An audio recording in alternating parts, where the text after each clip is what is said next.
Hey guys, okay, today I'm going to show you how to make my very own paper airplane. First, you need to take a paper actually and half it like any for paper and then half it, tear it together, yeah. Now I got the torn paper. I'm going to first do a mini crease in the middle over here. And to find both edges perfectly aligned. Maybe it's not like I'm ripping the paper, you can hear exactly, yeah. But next I'm going to put this. Like this, okay. Of course, any paper airplane would start like this one. Maybe not, but you don't know what can happen. Next, you have to take this out. Well, this is not a necessary step, but this will make the airplane fly better. And there we go.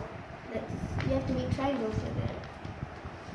You need to be always, perfectly aligned. Sorry, I don't know how to pronounce that word too good, but yeah, there we go.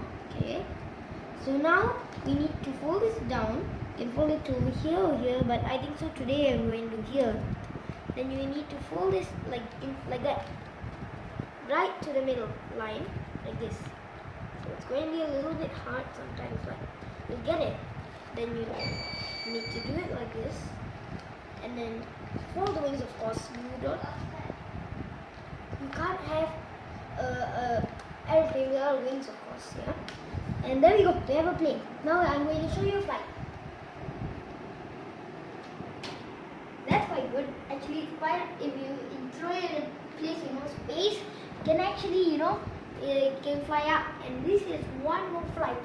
And yeah, it's also a cycle.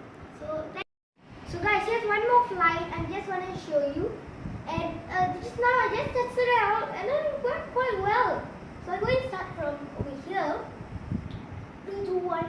Whoa, that instead of fly. But here's once more.